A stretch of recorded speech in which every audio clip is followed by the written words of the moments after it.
All week before my 40th birthday, my husband teased, "Your gift will blow your mind."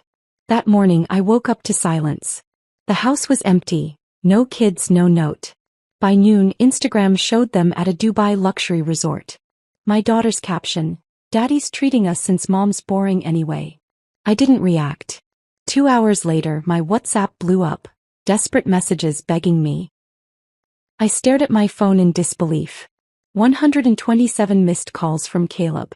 Not a single one had disturbed the silence of my empty house. I'd switched to Do Not Disturb mode the moment I saw Emma's Instagram post. My thumb hovered over the WhatsApp notification showing dozens of unread messages, all from him. The most recent one caught my eye. "Please, Michaela. Answer the phone. I'm begging you." I smiled. The begging had started exactly 37 minutes after I'd forwarded the security footage to Richard. 37 minutes. That's how long it took for Caleb's perfect world to crumble, for his corporate email access to be revoked, for his career to implode. My 40th birthday gift to myself. Justice. But let me back up. Let me tell you how this all began just 7 hours earlier. For a week, Caleb had been teasing me about my birthday. "Your gift will blow your mind," he'd whisper, kissing my cheek each morning before leaving for work.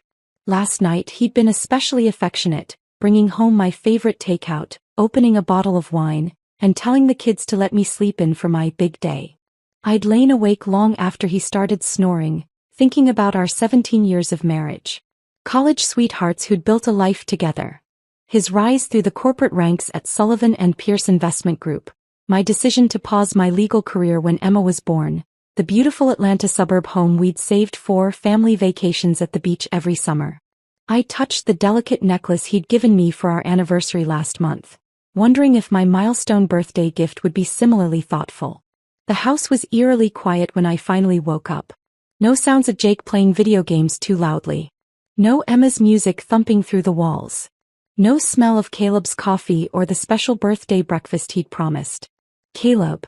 I called out, my voice bouncing off the walls of our master bedroom. His side of the bed was cold, he'd been gone for hours. I slipped on my robe and padded down the hallway. "Emma?" "Jake." I pushed open their bedroom doors to find perfectly made beds, unusual for my teenagers, and conspicuously empty closets. My heart rate quickened as I hurried downstairs, calling their names with increasing urgency. The kitchen was immaculate, untouched. I opened the refrigerator and found the ingredients Caleb had purchased yesterday: fresh strawberries, cream cheese, the special brioche bread I loved, still in their packaging. My birthday breakfast never made. That's when I noticed 3 toothbrushes missing from the family bathroom. Luggage gone from the hall closet. My children's favorite shoes absent from the entryway rack. I sank onto a kitchen stool, surrounded by family photos that suddenly seemed to mock me. The 6 of us at Disney World last year. Caleb's parents had joined us. Emma winning her debate championship. Jake with his science fair project. Family portraits where we all smiled like we meant it. My phone chimed from upstairs and I raced to retrieve it, hoping for an explanation. There were birthday wishes from college friends, my parents, coworkers from my old firm. Nothing from my husband. Nothing from my children. I texted Caleb, "Where are you guys?" The message showed as delivered. No response. I tried Emma. "Honey, where did everyone go?" "Mom." Blue dots appeared, she'd seen it, then disappeared. No reply.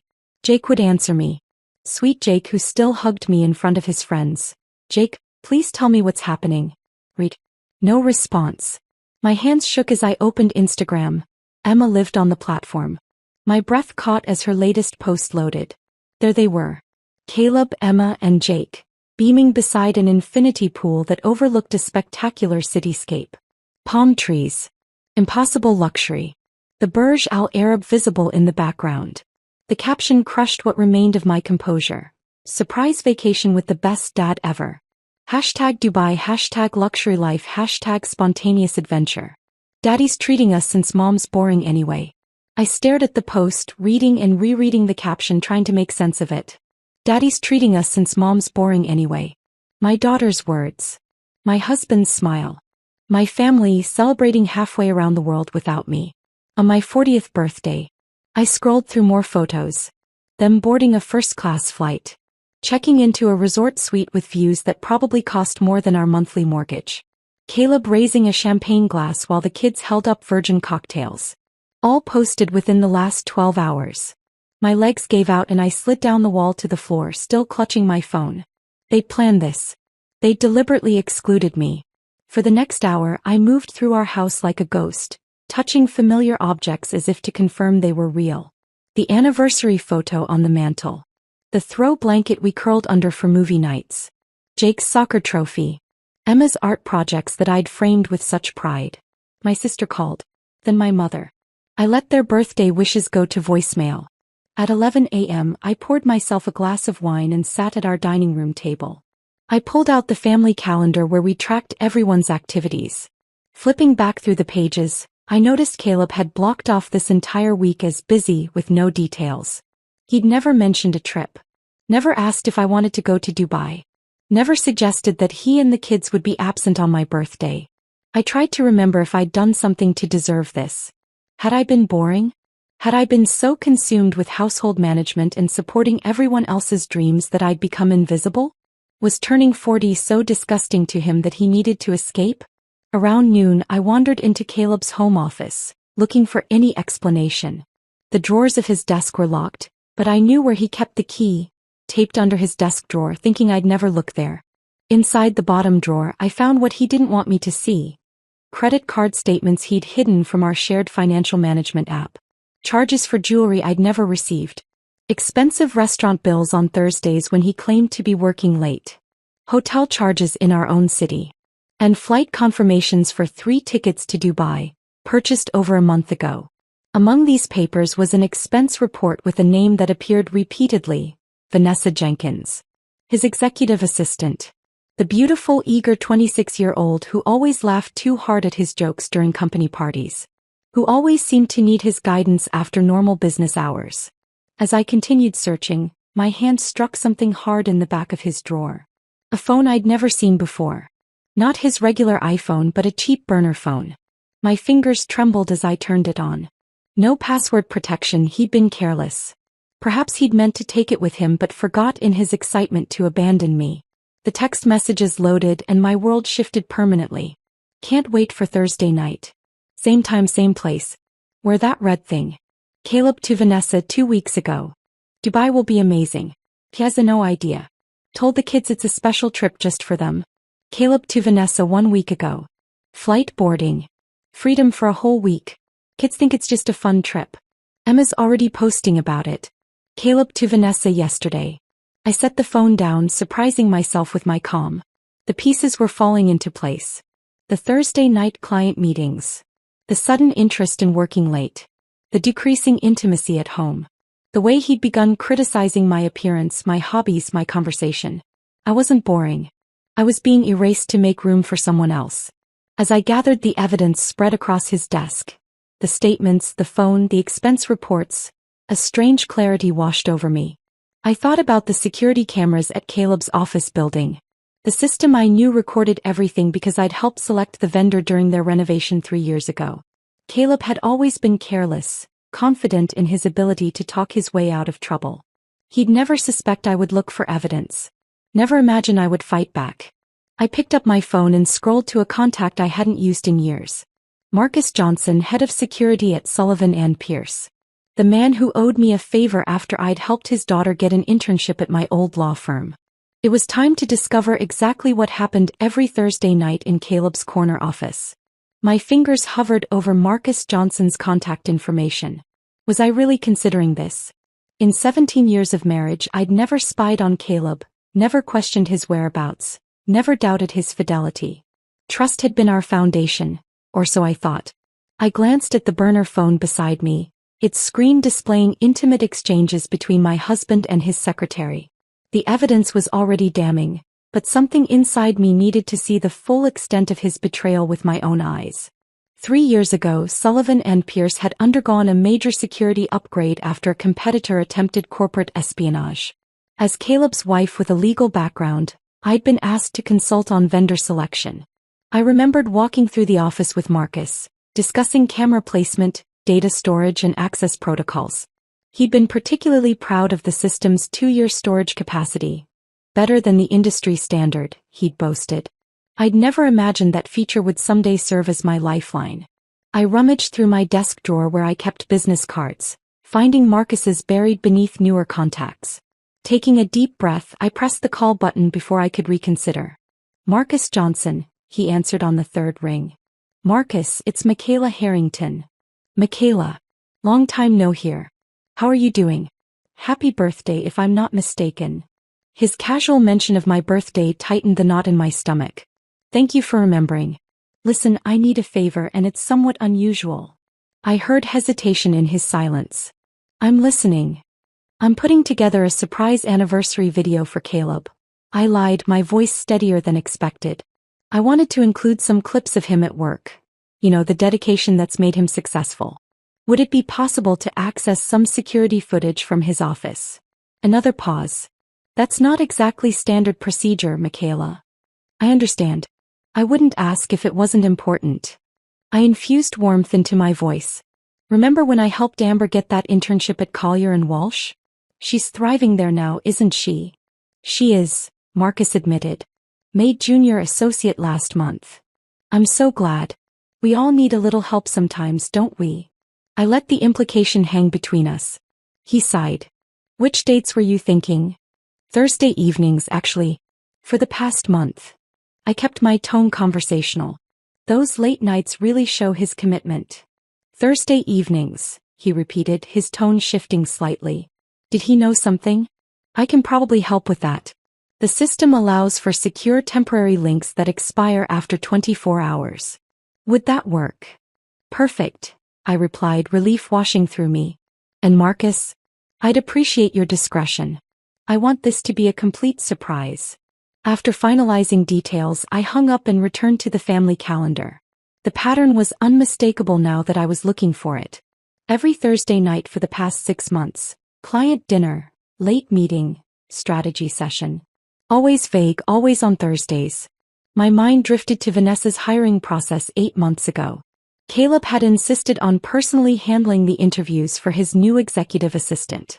The HR director had preferred an older candidate with more experience, but Caleb had overruled her, citing Vanessa's fresh perspective and eagerness to learn. I remembered meeting her at the holiday party. Tall, blonde, laughing too enthusiastically at Caleb's jokes while eyeing his wedding ring. I thought about how Caleb's Thursday routines had changed subtly. The expensive cologne he normally saved for client meetings. The dress shirts that suddenly needed to be perfectly pressed. The later returns home, always with the faint scent of alcohol and excuses about networking. And his comments about me had shifted too. Small criticisms about my comfortable clothes. Suggestions that I should color my graying hair. Questions about when I might get back in shape. Each remark delivered with a smile but landing like tiny daggers. All while Vanessa received jewelry I never saw and dinners I never enjoyed. My laptop chimed with an email notification from Marcus. A secure link and temporary password had arrived sooner than expected. I poured another glass of wine and closed the blinds in my home office, creating a cocoon of privacy before clicking the link. The security system interface was intuitive, with a calendar and floor plan allowing me to select specific dates, times, and cameras.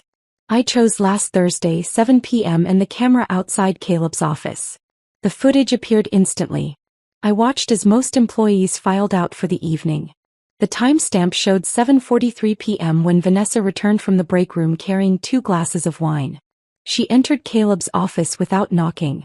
I switched to the interior camera. My husband greeted his secretary with a familiarity that made my stomach turn. Their conversation started professionally enough. Budget reports, client meetings. But their body language told a different story. They sat too close on his office couch, their shoulders touching, hands brushing when passing documents. At 8:16 p.m. he kissed her. Not a tentative first kiss but a practiced, passionate embrace that spoke of established intimacy. I felt oddly detached as I watched them on his office couch.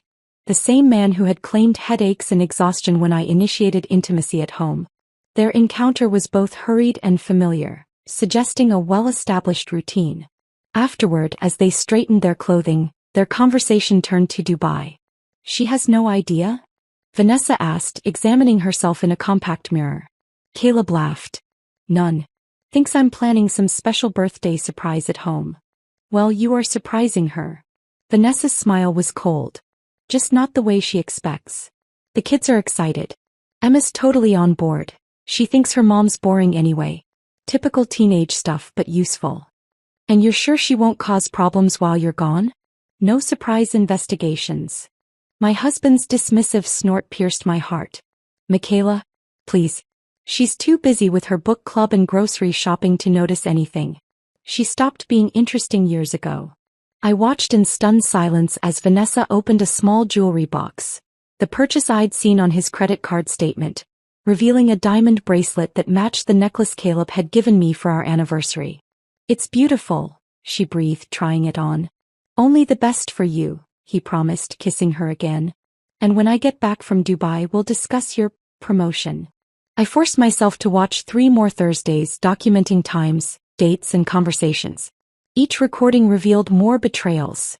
Discussions about my predictability, plans made using our family funds, jokes at my expense. By the time I finished reviewing the footage, my phone had accumulated 12 new notifications. Caleb had sent photos of their Dubai breakfast, the hotel suite, the children enjoying the pool. Emma had finally texted a half-hearted, "Happy birthday, Mom." 6 hours into my supposed special day. I ignored them all. Instead, I created a new folder on my laptop labeled Evidence. I downloaded key segments of the security footage, carefully documented the credit card statements, photographed the text messages from the burner phone, and compiled a timeline of Caleb's deceptions. For hours I worked methodically, my legal training resurfacing as I built an airtight case against my husband. The pain had transformed into something colder, more focused. I remembered Caleb once mentioning Sullivan and Pierce's strict morality clause for executives, designed to protect the firm's reputation with wealthy, conservative clients. A clause that specifically prohibited romantic relationships with subordinates. A clause that required immediate termination if violated. I knew exactly where to aim. Not at his heart, he clearly didn't have one, but at what he truly valued. His position, his power, his reputation. By sunset on my 40th birthday, abandoned by my family but armed with irrefutable evidence, I had formulated my response. I would not cry. I would not beg. I would not create a scene. I would simply show Richard Barnes, the managing partner at Sullivan and Pierce, exactly what kind of man he had made partner. And then I would wait for my phone to ring. I slept surprisingly well that night. The house's emptiness, once devastating, now felt like a sanctuary where I could execute my plan without interruption. I woke before my alarm at 5:30 a.m., oddly energized despite everything. The morning sun filtered through my office blinds as I reviewed Sullivan and Pierce's employee handbook. The one Caleb had carelessly left in his desk drawer years ago. Page 42, Section 8.3, Executive Conduct and Morality Clause. I'd highlighted the relevant passages. Executives shall not engage in romantic or sexual relationships with direct subordinates. Violation constitutes grounds for immediate termination. Misuse of company resources for personal affairs represents serious misconduct. I'd practiced corporate law long enough to recognize airtight language when I saw it. Richard Barnes had built Sullivan and Pierce's reputation on integrity and conservative values. The firm managed billions for clients who expected impeccable behavior from those handling their wealth. Opening my laptop, I drafted an email with the precision I once reserved for legal briefs. No emotional language. No accusations of personal betrayal. Just facts, evidence, and direct references to company policy. To richard.barnes@sullivanpierce.com, Board of Directors at sullivanpierce.com. Subject: Urgent ethics violation, executive suite misconduct. Mr. Barnes and board members, it is with profound regret that I must bring to your attention serious violations of company policy by partner Caleb Harrington. The attached evidence documents. 1. An ongoing inappropriate relationship with executive assistant Vanessa Jenkins. 2. Misuse of company premises for personal activities during business hours. 3. Improper allocation of company funds for personal gifts and expenses. All violations directly contravene Section 8.3 of the Executive Conduct Policy. I've included timestamp security footage, expense reports, and documentation of company resources used to facilitate these activities.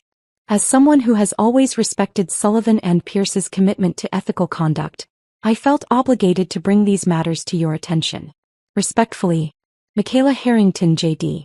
I attached the most damning footage, carefully edited to include only the workplace misconduct and explicit discussions of misusing company funds.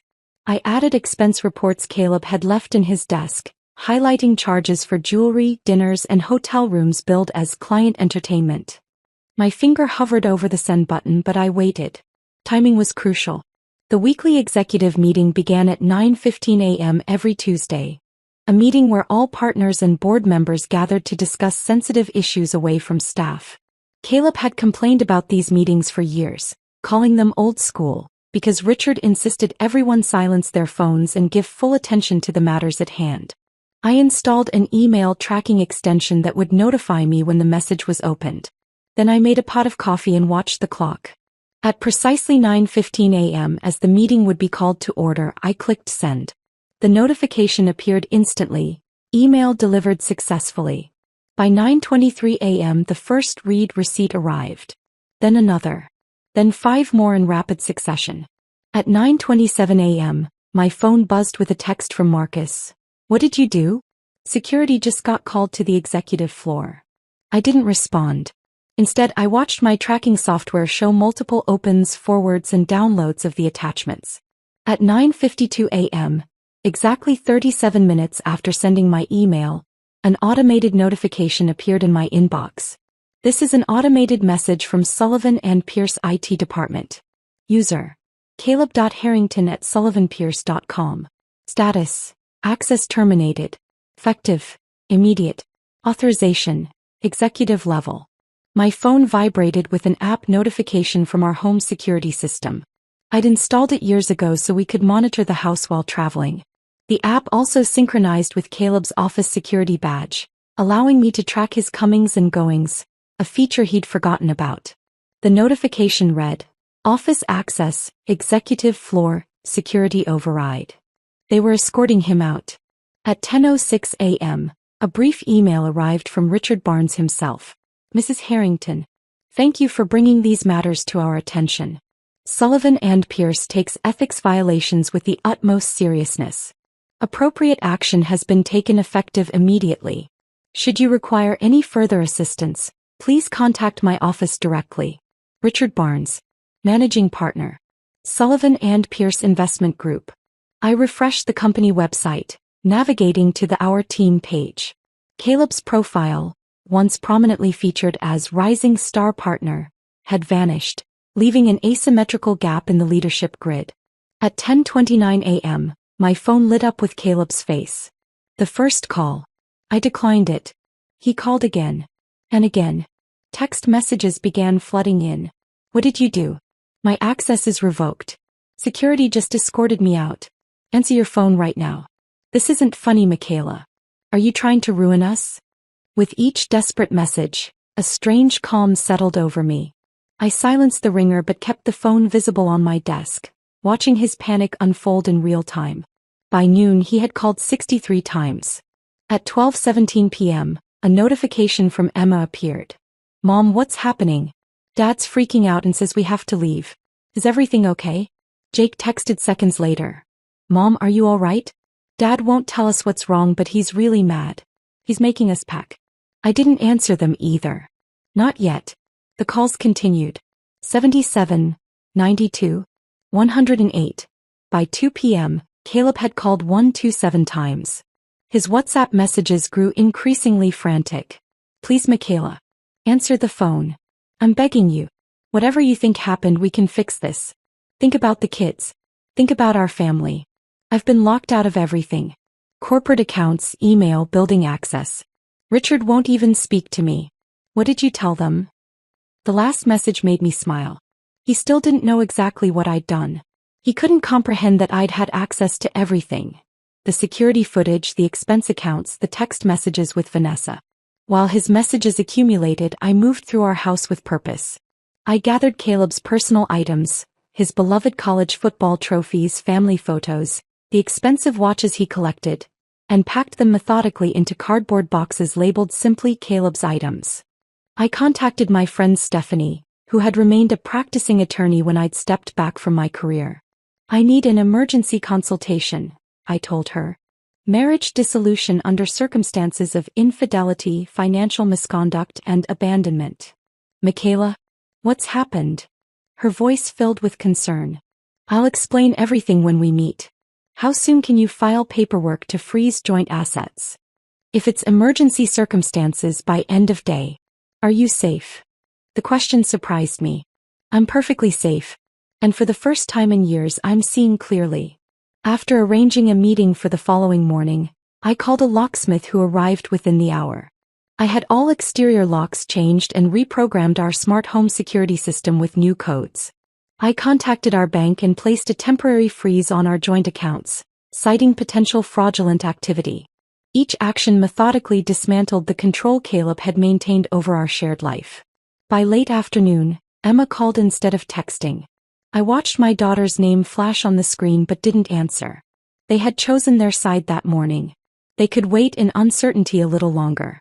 As sunset painted my empty house in golden hues, I sat in what had been our shared bedroom and felt something unexpected. Power. Not just anger or vengeance but genuine power.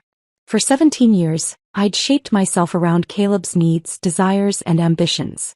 I'd set aside my career, managed his home, raised his children, maintained his social calendar, and believed his lies. But now, as his desperate messages continued to light up my phone, I held all the control. Each frantic call confirmed my new reality.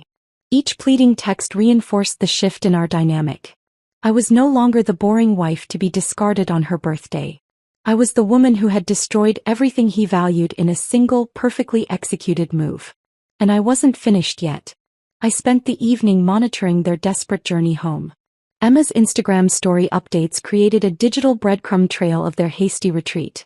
A confused selfie at the resort with the caption "Vacation cut short, sad face," followed by a picture of packed suitcases tagged "sudden change of plans." Jake, typically less active on social media, posted a rare airport selfie. His expression was solemn, his eyes reflecting a confusion that twisted my heart. "Heading home early. Not sure why," his caption read, the simplicity carrying an unintentional weight. Through our family location sharing app, something Caleb had insisted on for safety, but had forgotten to disable, I watched their digital avatars move from the resort to Dubai International Airport. Caleb's frantic calls had decreased, replaced by urgent messages about flight availability and connection issues. "No direct flights. Have to connect through London. Will be delayed. Kids are asking questions I can't answer. Answer your damn phone, Michaela." I tracked their progress across continents, calculating their approximate arrival time. 22 hours of travel including connections and delays.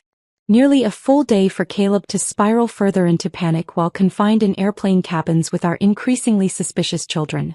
I'd spent the day with Stephanie, my attorney friend, preparing for their return. "You've got him dead to rights," she'd said, reviewing the evidence. "The prenup has an infidelity clause he's clearly violated, plus the commingling of assets for personal indiscretions. We'll file first thing tomorrow." Now, as night fell on the day after my birthday, I positioned myself on our front porch, a folder of selected evidence on my lap. The porch light cast dramatic shadows across the immaculate landscaping Caleb had always been so proud of. Our neighborhood was quiet, most families already settled in for the evening, unaware of the confrontation about to unfold. At 9:47 p.m., headlights swept across the driveway. The Uber stopped and 3 exhausted figures emerged. Caleb spotted me first, his expression cycling rapidly between relief, anger, and fear. Emma and Jake hung back, confusion evident in their posture. "What did you do?"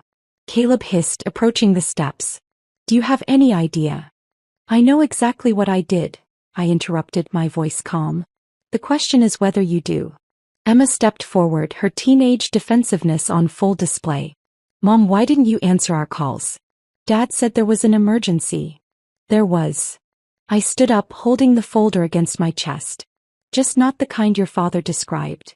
Jake remained silent, his eyes darting between us, sensing the tension that electrified the air. "Kids, take your bags inside," Caleb ordered, not taking his eyes off me. The locks have been changed, I informed him. And they should stay for this. They deserve to know why their Dubai vacation was cut short.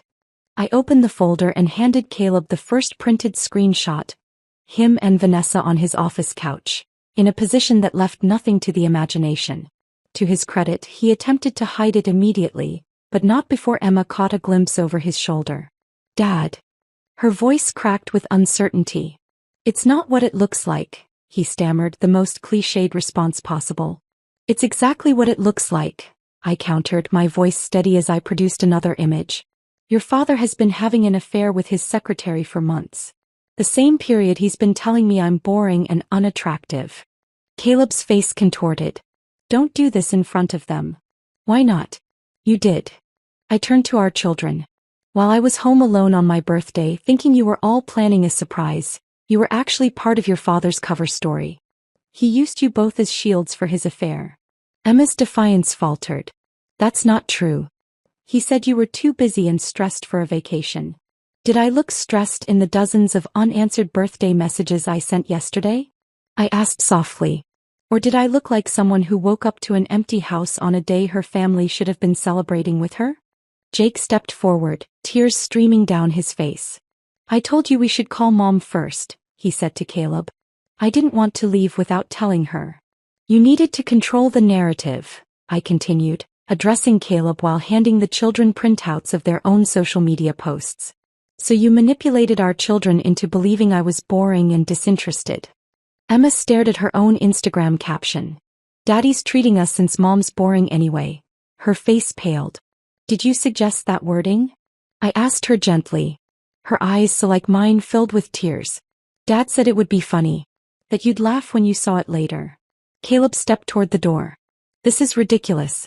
We're all tired. Let us in and we can discuss this like adults. Like the adult who abandoned his wife on her birthday? Or the adult who expensed jewelry for his mistress on our family credit card? Emma gasped and Jake made a small wounded sound. Here's what's going to happen, I said, maintaining the composure I'd practiced all day. Jake and Emma can come inside. Their rooms are exactly as they left them. You, Caleb, can find somewhere else to stay. Your personal items are boxed in the garage. You can't just lock me out of my own house. The house that's in my name? The one I inherited from my grandmother and renovated with my trust fund? That house. I smiled without warmth. I think I can. Jake moved first, slipping past me through the door I unlocked with my new key. Emma hesitated, torn between the parents she'd always seen as a united front. It's okay, Em, I said softly. This isn't your fault. None of it is. Dad? She pleaded, looking back at him. Caleb's face hardened into something ugly. Your mother has clearly lost her mind. She's trying to destroy our family because she's jealous and vindictive. The accusation hung in the air for a moment before I responded. Emma, check your father's phone. Look for messages from Vanessa. Don't touch my phone, Caleb snapped, but Emma had already seen enough in his reaction. She walked past me into the house, her shoulders shaking with silent sobs. Left alone, Caleb's facade finally crumbled. You've destroyed everything, he whispered. My career, my reputation. You did that yourself, I corrected him. Every Thursday night for 6 months. Every lie you told our children. Every time you charged another hotel room to our family account. The following days unfolded with a strange mixture of chaos and clarity. Caleb's professional destruction was swift and comprehensive. Richard Barnes personally called to inform me that several major clients had requested transfers to different partners upon learning of Caleb's departure. The investment community is small, Richard explained. Word travels fast. Vanessa quietly accepted a settlement and resignation agreement, vanishing from Caleb's life as quickly as she'd entered it. Without his position, power, or expense account, she'd found greener pastures. Caleb's colleagues, men who had dined in our home, whose children had played with ours, avoided him publicly. His business calls went unanswered. Country club memberships were quietly revoked. The carefully constructed professional network he'd spent decades building collapsed under the weight of scandal and poor judgment. Meanwhile, Emma and Jake processed their own betrayal. Emma's initial defense of her father had dissolved once she understood how he'd manipulated her against me. He kept saying you were probably glad for the break, she confessed, her voice small. That you never really enjoyed family vacations anyway. Jake's reaction was rawer, less complicated by teenage rebellion. I didn't want to go without you, he repeated, clinging to me like he had as a much younger child. It felt wrong the whole time. Through it all, I found strength I didn't know I possessed. I comforted my children despite my own wounds, assuring them that the divorce wasn't their fault, that they didn't need to choose sides, that my love for them remained unshaken. 1 week after my birthday, Stephanie and I met Caleb and his hastily obtained lawyer at her office. She presented him with divorce papers, along with a detailed accounting of his misconduct. The prenuptial agreement Mrs. Harrington signed includes clear provisions regarding infidelity, Stephanie explained clinically. Section 3.2 specifically voids the community property provisions if either party engages in extramarital affairs. Caleb's lawyer flipped through the document with growing concern. Additionally, Stephanie continued, we've documented extensive misuse of family funds for personal indiscretions, including but not limited to jewelry, hotel rooms, and the recent Dubai trip. She slid across a spreadsheet detailing every questionable charge, each one meticulously categorized and dated. We have 3 witnesses prepared to testify regarding Mr. Harrington's character and conduct, should this proceed to court. Stephanie's tone made it clear this wasn't a path he wanted to take. However, Mrs. Harrington is prepared to offer a reasonable settlement. The terms were straightforward. I would keep the house and primary custody of the children. Caleb would retain his personal investments and certain assets acquired before our marriage. He would provide reasonable child support but no alimony. I didn't want or need his money. Most importantly, the settlement included a confidentiality agreement. In exchange for a quick uncontested divorce, I wouldn't publicly share the details of his misconduct beyond what was already known. You're being surprisingly generous, his lawyer noted with confusion. I'm being practical, I corrected him. I want this chapter of my life closed quickly so my children and I can move forward. As Caleb signed the papers, his hand trembling slightly, I realized the final truth of our marriage. Even in its destruction, he had never truly seen me. He had underestimated my intelligence, my resilience, and my capacity for calculated justice. It was the last mistake he would make at my expense. I didn't expect healing to begin with silence, but that's exactly how it started. 2 weeks after signing the divorce papers, I sat in Dr. Eleanor Mason's softly lit office, unable to speak. The words were there, 17 years of them, but they remained trapped behind a lifetime of accommodating everyone else's needs before my own. Take your time, she said, her voice gentle but firm. This space is yours. Those 4 words unlocked something profound. My space. My time. My healing. Our weekly sessions became the foundation of my recovery. Dr. Mason helped me identify patterns I'd never recognized, how I'd gradually diminished myself to elevate Caleb, how I'd internalized his subtle criticisms until I believed I was indeed boring and unworthy. You built your identity around being his wife, she observed during our 3rd session. Now you get to discover who Michaela really is. That journey began with small steps. I dug out the watercolor set I'd abandoned when Emma was born. My first attempts were clumsy, but the joy of creating something solely for myself felt revolutionary. I joined a book club, not the one Caleb had mocked for being suburban and predictable, but one focused on women's journaling and self-discovery. Most significantly, I reconnected with friends who had gradually disappeared from my life. Lunch with my law school roommate revealed a painful truth. We stopped inviting you because Caleb always had an excuse, she admitted over salads. He'd say you were too tired or busy with the kids. Eventually, we thought you just weren't interested. Similar conversations with other friends revealed how methodically Caleb had isolated me under the guise of protection and family priorities. Each reconnection felt like reclaiming a piece of myself that had been systematically removed.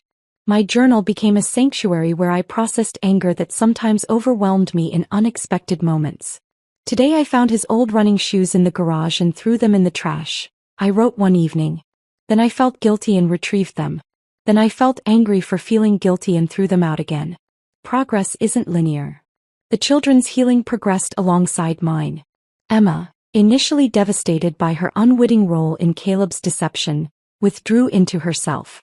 Jake became clingy, afraid I might disappear if he didn't keep me in sight.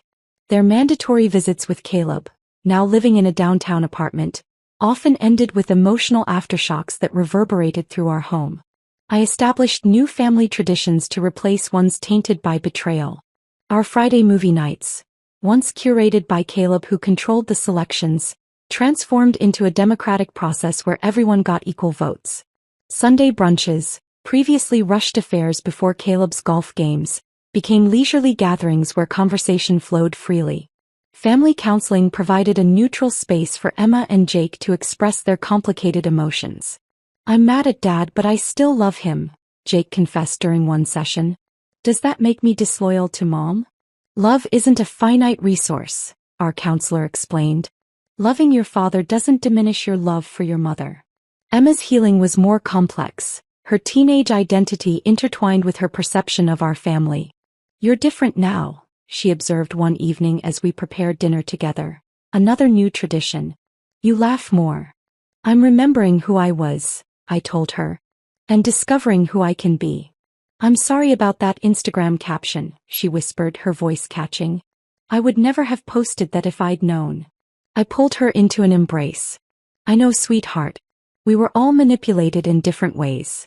This new vulnerability between us, my willingness to share appropriate aspects of my own healing journey, strengthened our bond in ways I hadn't anticipated. My children began to see me as a whole person, not just their mother, and that perspective shift created space for authentic connection. 3 months after the divorce filing, Richard Barnes called with an unexpected proposition. "Sullivan and Pierce is establishing a new ethics compliance division," he explained. "Given your legal background and unique perspective on executive misconduct, we'd like to discuss a potential role." The irony wasn't lost on me. The firm that had once been the site of my deepest betrayal was now offering professional redemption. "I'm not interested in being a cautionary tale," I told him frankly. "That's exactly why you're perfect for this," Richard countered. "You understand the human cost of ethical breaches. And frankly, several of our female executives specifically requested your involvement." After careful consideration and discussions with my therapist, I accepted an interview. Walking into Sullivan and Pierce's headquarters felt surreal, but also empowering. I was no longer Caleb Harrington's wife but Michaela Harrington JD, professional in my own right. The position they offered was tailor-made. Flexible hours that accommodated my family responsibilities, challenging work that utilized my legal expertise, and the opportunity to develop policies that might prevent others from experiencing what I had endured. After completing refresher certifications in corporate compliance law, I stepped back into professional life with a confidence I hadn't felt in decades. 6 months after my ruined 40th birthday, I faced Caleb for the final divorce proceeding. The man who entered the conference room barely resembled the husband I'd known. His designer clothes hung loosely on his frame, gray had appeared at his temples, and the charming confidence that once defined him had vanished. "You look well," he offered, his tone suggesting surprise. "I am well," I replied simply. As our attorneys finalized the agreement, Caleb attempted one last manipulation. "I've been doing a lot of thinking," he began, his voice lowered for privacy. "We built a life together, Michaela. 17 years. The kids need stability. Maybe we could consider counseling, a fresh start." I cut him off gently but firmly. "There's no going back, Caleb. Is this really what you want?" His voice held a dangerous edge. "To tear apart our family over one mistake?" I met his gaze directly. "This is what you created. I'm simply moving forward." Before leaving, I placed a small velvet box on the table between us. Inside was the anniversary necklace he'd given me, the twin to Vanessa's bracelet. "This doesn't belong to me," I said quietly. "It never did." I walked away without looking back, my attorney's heels clicking alongside mine as we exited the building. Outside, spring sunshine warmed my face. For the first time since my birthday, I felt something close to genuine peace. My 41st birthday arrived on a perfect April morning. No elaborate promises, no mysterious hints about mind-blowing gifts. Instead, Jake knocked on my bedroom door at a reasonable hour, proudly carrying slightly burned toast and fresh coffee. "Emma's decorating downstairs," he whispered conspiratorially. "She made me promise not to tell you." Downstairs, my daughter had transformed our dining room with handmade paper flowers and a banner she'd clearly stayed up late creating. Mom's rebirth day, it proclaimed in glittering letters. My parents arrived bearing favorite childhood dishes. Friends came with thoughtful gifts that celebrated my rediscovered passions. Art supplies, books, hiking gear for the weekend trips I'd begun taking with a women's outdoor group. My sister brought photo albums from before I'd met Caleb, visual reminders of the vibrant, ambitious woman I'd once been and was becoming again. As Emma carried out the cake she'd baked herself, chocolate with buttercream frosting, my favorite rather than Caleb's preferred carrot cake we'd had for years, I felt tears welling. "I'd like to make a toast," I said, raising my glass. "To lessons learned the hard way. To resilience found in broken places. And to all of you who helped me remember that life's most valuable gift is authenticity." Later, as guests departed and my children cleared away plates, I stepped onto the back porch of the home that was truly mine now. The garden I'd planted in the weeks after the divorce was beginning to bloom, new growth emerging from freshly turned soil. Like me, I thought watching the sunset paint the sky in brilliant colors. This wasn't the life I'd planned. The journey here had been painful beyond imagination. But standing in my garden, surrounded by people who valued me for exactly who I was, I realized that Caleb had accidentally kept his promise after all. My 40th birthday gift had indeed blown my mind, just not in the way anyone expected. It had shattered the comfortable illusions I'd lived within and forced me to rebuild something authentic from the ruins. And that painful gift of truth had ultimately set me free.